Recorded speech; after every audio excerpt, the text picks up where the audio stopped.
సిటీలో గణేష్ నిమజ్జనాల సందడి ప్రారంభమైంది. పర్యావరణాన్ని దృష్టిలో ఉంచుకుని నిమజ్జనానికి ఈసారి ప్రత్యేక కొలనులు సిద్ధం చేసింది జీహెచ్ఎంసీ. వినాయక నిమజ్జనాలు 5వ రోజు నుంచి ఎక్కువగా ఉండనుండటంతో ఈ నెల 9వ తేదీ వరకు కొలనులను అందుబాటులోకి తెచ్చేలా ఏర్పాట్లు చేస్తున్నారు అధికారులు.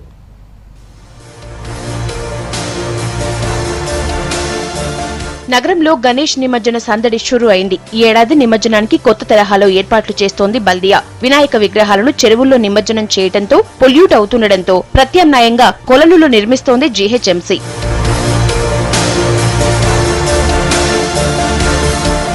బెంగళూరు తరహాలో నగరంలో కొలనులు ఏర్పాటు చేస్తోంది జీహెచ్ఎంసీ. సిటీలో మొత్తం 9 చెరువుల దగ్గర కొలనులు నిర్మిస్తోంది. 33 అడుగుల వెడల్పు, 33 అడుగుల పొడవుతో వీటిని ఏర్పాటు చేస్తున్నారు.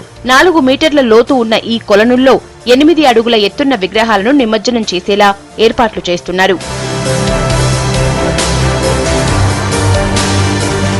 నెక్లెస్ రోడ్ జలవిహార్ పక్కన ప్రధానంగా కొలను నిర్మిస్తున్నారు. దీంతో పాటు సిటీ శివారు ప్రాంతాల్లోని చెరువుల పక్కన మరో 8 పాండ్స్ ఏర్పాటు చేశారు. కాప్రాలోని ఊర చెరువు, చర్లపల్లి చెరువు, కూకట్పల్లిలోని పరికి చెరువు, రంగధాముని కుంట, జీడిమెట్లలోని వెన్నెల చెరువు, రాయదుర్గంలోని మల్క చెరువు, నల్లగండ్ల చెరువుతో పాటు తరూర్ నగర్లోని లార్జ్ ట్యాంక్ బండ్ దగ్గర కూడా కొలనులు నిర్మిస్తున్నారు.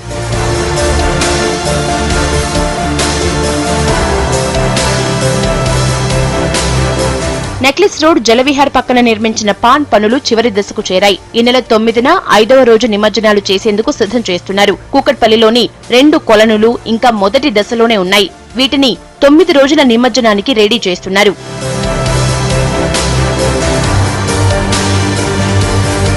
కొలనుల్లో నిమజ్జనం చేసే విగ్రహాలను ఎప్పటికప్పుడు తీసివేయడంతో పాటు నీటిని కూడా తొలగిస్తారు.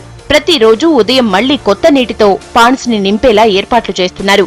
కొలనుకి 3 వైపులా స్టెప్స్ నిర్మిస్తున్నారు. ఒకవైపు విగ్రహాలు తీయడానికి క్రేన్ కోసం ర్యాంపును కూడా ఏర్పాటు చేశారు. కొలనుల చుట్టుపక్కల విగ్రహాలను తీసుకొచ్చే ట్రాలీలు, వాహనాలు ఉంచడానికి పార్కింగ్ ప్లేస్లు కూడా రెడీ చేస్తున్నారు.